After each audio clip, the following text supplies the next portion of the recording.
Okay, since we're starting a blind playthrough for Baldur's Gate 3, I think it's only fair that we watch a lore video about the first and second game before jumping in. Unfortunately, we're already 7 episodes deep. That's about 8 hours into the game. So I'm sure that I'm gonna, I've learned some things in this video along the way, but it'll probably still help us in the long run to know the lore and overall story of the world before diving into it a bit too deeply than where we are right now. Thank you for the person, you know who you are, that recommended this video on Discord. I was actually just gonna watch it on my own, but I decided to just, F it. Make a reaction video out of it. So let's watch this video by Doublezone, Baldur's Gate 3 lore you need to know.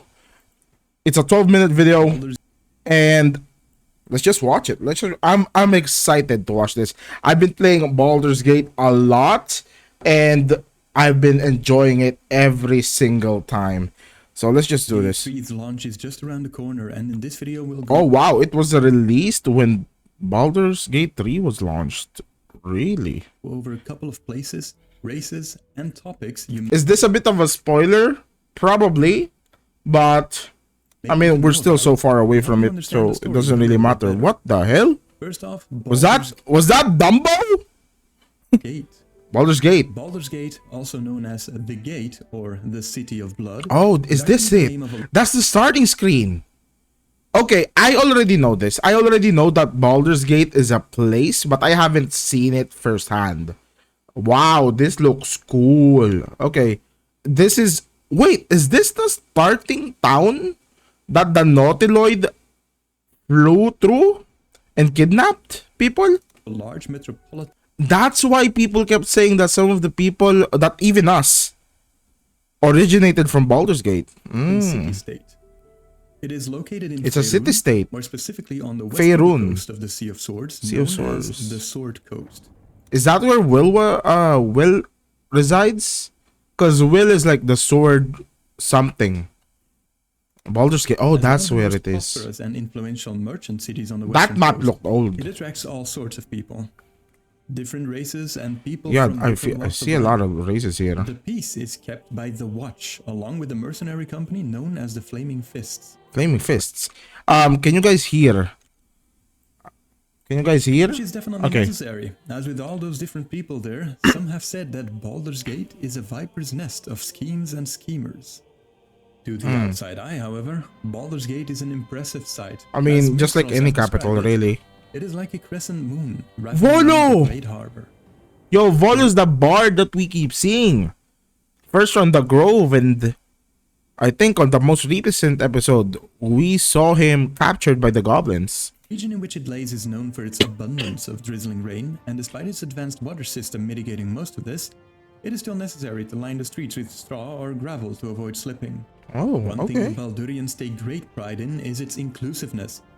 And despite its dense population and less savory folk that might be found, it is remarkably clean and safe for citizens and visitors alike. It looks great. Is that the bard? I think I've met this person before. Yeah. Despite the city's inclusiveness, there are 3 religions that dominate the city. Religions. For favor and safety at sea, the veneration of Umberlee has been a mainstay throughout their history. Okay. The favor of Timora was often sought for greater wealth and prosperity with regards to trade, gambling, and mercantile. Okay, so 3 gods. Lastly, as continual expression of gratitude for the technological blessings bestowed upon the city, the worship of Gond was widespread. I don't think I've encountered some of these religions yet. I think the only religion I've encountered as of recording this video is the cult for the Absolute. Yeah, I think that's it. And the druids. I think they're worshipping some deity as well. Even beyond his temple and museum. Alright, so we've started with a little bit of backstory about the namesake of the game. Now to get into the content. First off, the Illithid.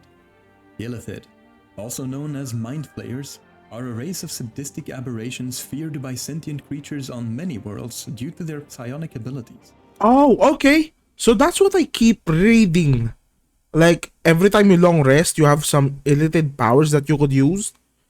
That's what it is. Okay, so it's a race. I thought it was like, like a class type thing. It's a race. These creatures seek to expand their dominion over all other life forms, controlling their minds and feasting on their brains. Literally.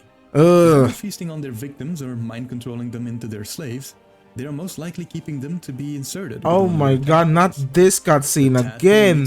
I see it on the stream preview. Get it out. Oh my, why did I pause there? A process known as ceremorphosis. The humanoid creature loses itself entirely. Oh wow, that's the process. Mind, becoming a new illithid of itself. Oh, Utterly okay. arrogant, the illithids believe themselves to be agents of order, seeing themselves as the supreme being, and all others as inferior and mere livestock to be harmed. That's usually how it starts. Yeah, that's usually how world domination starts. A race thinks that they're better than one. I mean, we've all heard this, even in real life, man. This isn't new. To their own design. But whether goddamn, that was as a slave, food, or a vessel. Yeah. This arrogance even extends to their own kind as well. While not viewing them as generally inferior, they do generally believe themselves to be just better than their peers. Okay, so they're just innately egotistical. That is the elder brain. The elder brain? The elder brain is the heart of their colony and consisted of the brains of dead illithid. This elder brain had telepathic control over all illithid from that time. Wait, that's the most powerful thing then. And they all see one mind, one nasty, suspicious. Wait a minute. Mind. Are they just a hive mind? A hive mind with individuality? That's interesting. That's kind of scary though, because they have an eldritch god being that could control us because we have the worms in our brains. No, actually, somebody's protecting us from this. Okay, I'm getting the story now. I think I'm getting the story now. End quote. We need to get rid of this thing then. Githyanki.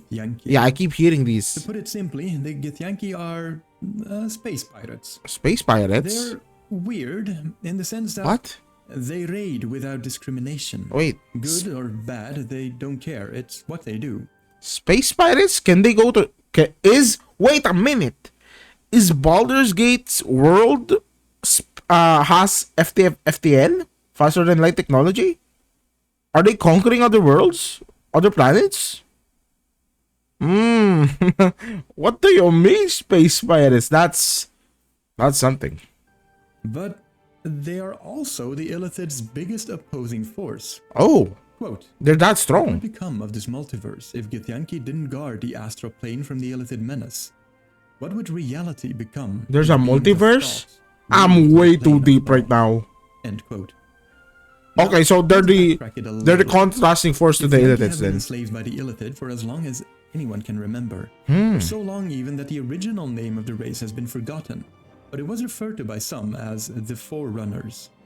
They now call themselves Githyanki after Gith, one of the slaves that started the rebellion that led to their freedom. Oh, that's cool. Githyanki have the weird ability to be able to live in the astral plane without being affected by it. And so there's astral planes and stuff now. Okay.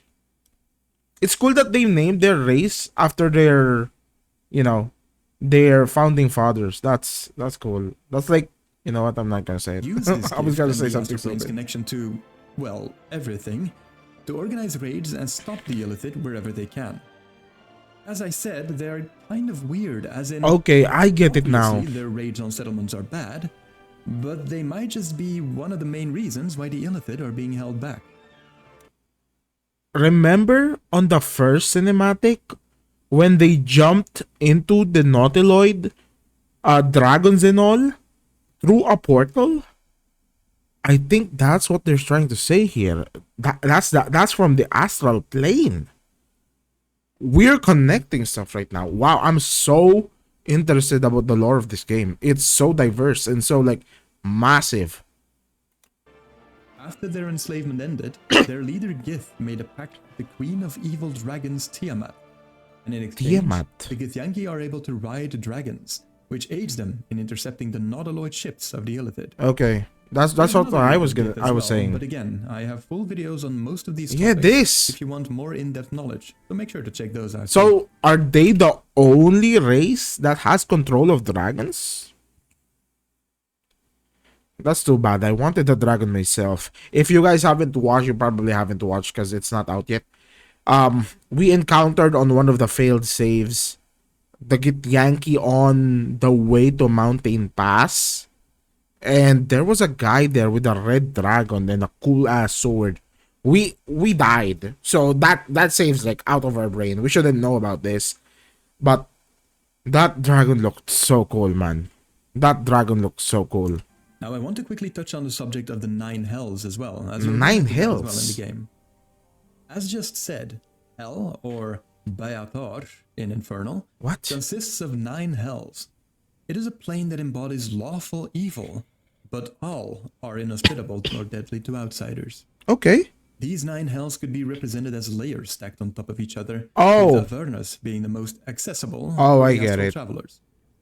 I get it. It's like Dante. Rocky terrain, Yeah, I don't know if you guys have read some literature, but there's something similar.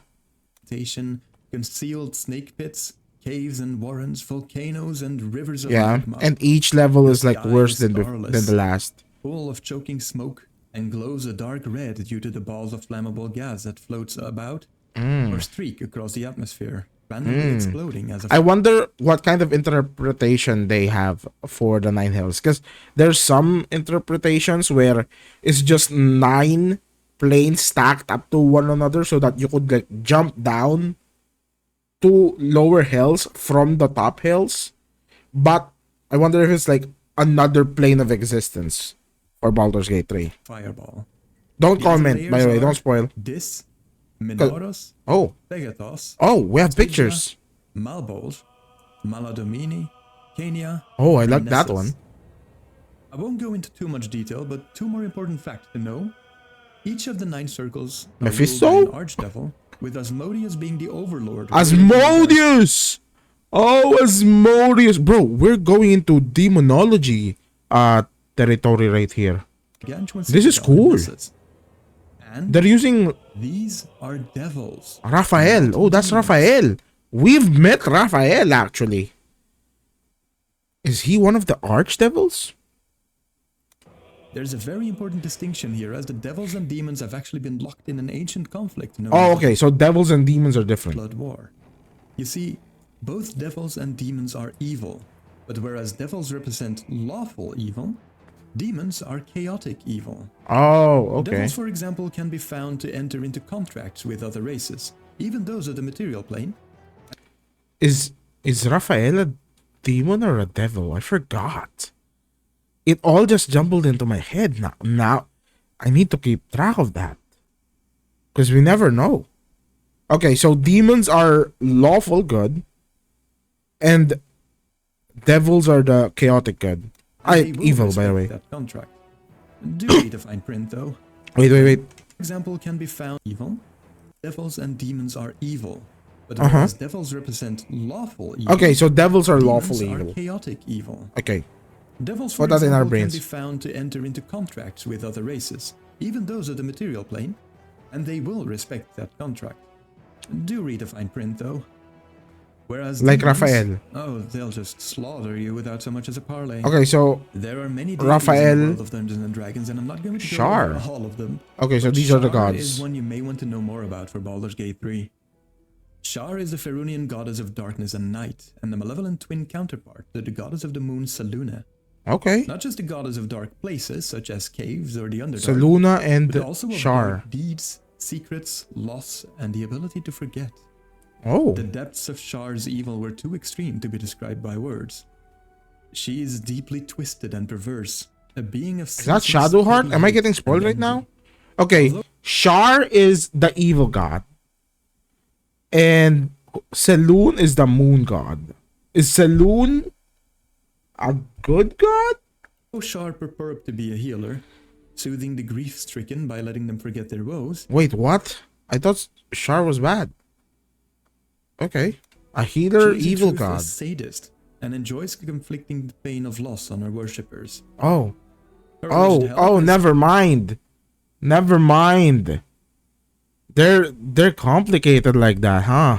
That's weird. not a release from that pain, but a numbness to it. The acceptance of it as normal, and the removal That's of cool. any That's a cool ass expectation picture. otherwise. The Lady of Loss doesn't truly believe in healing grief, not even her own, but in harnessing it. Is that her? Nurturing spite, nursing indignity, Okay. and reinforcing regret until minor slights, at least in her mind, become transgressions worthy of bitter vengeance. Oh, I don't know how to feel about that All this, religion. however, it might be curious then to know that not all of Shar's followers are evil as well. I mean, yeah. I mean, when you think about it, they're still healers, so there's some good in them, but it's like a twisted sort of good. For example, can be found uttering a prayer to Shar for their safety in the darkness of the below, and those hurt by loss or deep emotional pain would pray to her to help ease their pain. Oh, okay, There are okay. many races that wander the Forgotten Realms, and I have videos on a lot of them. Oh, But I do races. think it's important to mention the tieflings in this video as well. Oh As we'll no, run into them quite soon, and interactions with them might leave you wondering. I don't want to spoil, but we did some stuff to these tieflings. Okay, that's kind of a spoiler, but yeah, we've met these tieflings, and I think on the most recent episode I recorded, which is episode 7, shit went down. It went down. Tieflings have seen some changes over the editions, but in 5th edition, Oh, where hello. 3 is based on, they are human-based plane-touched. Most often through descent from fiends, demons, devils, or evil deities who had bred with humans. Oh, okay. So they're like half-bloods of humans and demons or some sort of stuff. Okay. This could even be dormant for generations before manifesting somewhere down the line. Okay. Oh, Unlike dormant for a so you could live as a human for years not knowing you're a tiefling, then suddenly it just pops out. That's cooked. That's so cooked. Imagine. Nah. half-fiends, tieflings aren't predisposed to evil, and their nature varies as much as a regular human. Yeah. They Oftentimes, didn't seem like pure evil to me. They were just, more violent than I'm used to. I mean, humans are. You know what? I'm being biased to humans. Humans are the same. go out of their way even to prove to the world that they don't have anything to do with their evil heritage. Despite this, however, many people still view tieflings as devil's spawn, Yeah, or that's cursed sometimes, yeah. even This by their own Kaga parents person. if the heritage had been dormant. Because they were so distrusted, many themselves became distrusting and self-reliant. Oh, However, yeah, that makes sense. Members of other races would find that once they demonstrated friendship and trust towards a tiefling, it would quickly be reciprocated in full. Aw. Once that bond was forged, it was rarely broken. Oh, that's cool.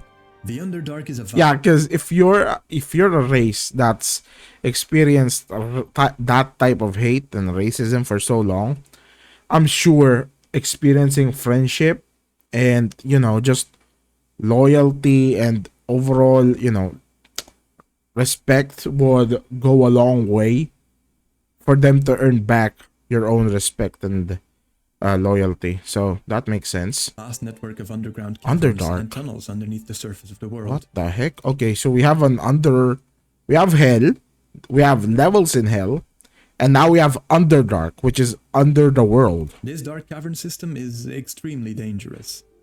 Besides the obvious Have we gone through there? I feel like we have gone through there. Yeah, in the most recent episode. In the goblin camp, we were like sneaking around as a cat when we suddenly got into like this weird place. No, I don't know. pitch black darkness, poor air circulation. Oh yeah, and pitch getting black. It's not lost. pitch black. Never It mind. is home to many predators and often hostile. There was races such minotaurs as the though. Drow, Oh, just one Urgar, minotaur. and Illithids. The first 3 miles down are known as the Upper Dark. The and it's Upper here that Dark. surface dwellers and those in the Underdark most often meet. Though, without good reason and in possession of a sound mind, any surface dweller would avoid stepping foot in this place. Okay, I mean that You makes cannot talk sense. about the Underdark and then not mention the Drow. The one of the Drow? most hostile creatures to live in the Underdark. Drow are a race of dark-skinned elves, hated and feared due to their cruelty. What? Most Drow There's a worship the tiefling Spider though. Queen Lolth, an evil goddess. They lie, cheat, torture, and enslave. Okay, so they're the They are bad people that race. thrive on malice. They're the bad race? We have a bad race in Baldur's Gate 3? There's no way they're all bad, right? There's no way. Even amongst their own kind. Drow society is ruled by matriarchs, as males are despised by their goddess Lol. Oh god. Most males are only looked at as being just above a slave. Oh god. Oh god. Oh no. Unless they showed promise with a blade. I was gonna say something. It's like reverse misogyny, no? I mean, it's a matriarch society, but there are other matriarch societies that don't portray their men like this, you know? So this is insane. There were some non-evil drow, and in a smaller number still, even good ones. Though they usually don't last long within their society. Yeah, in that the makes best of sense. cases, they make it to the surface world. And then they In the got worst of killed. cases, when found out, they are used as sacrifices to Oh their my, goddess. oh my god. The last point I wanted to touch on in this video are the Duergar. also known as the Grey Dwarfs, that make their home underground. Their kinship to other dwarven subraces could be compared to that of the drow to surface elves. Oh, In other words, they they're are hated. generally to be avoided. yeah, okay. They are as crafty and hardy as any dwarf. I'm sensing a pattern here. If they have black skin, or ashen white skin, or like anything charcoal like, they're hated. They're in studios. I'm just saying. I'm just saying, chat. I'm not saying anything. I'm just pointing out an observation. But with a strong sense of hatred and will for revenge. Quote, consider that the Duergar began as homeless outcasts, and today their fortresses are some of the I most kind of want to make a impregnable playthrough where I'm a strongholds in the dwarf. Underdark.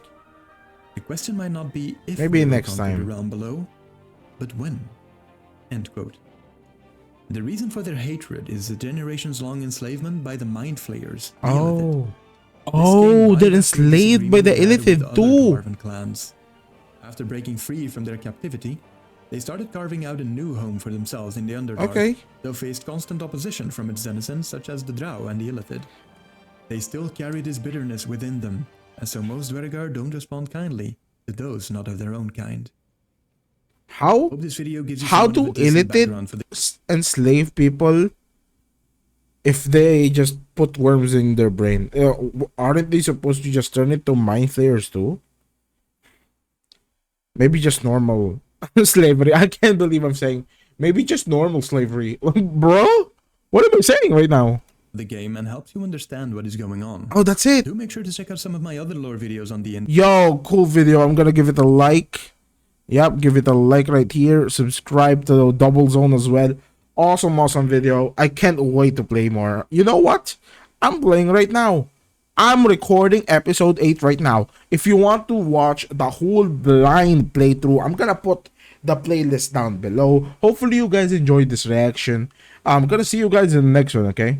Peace out.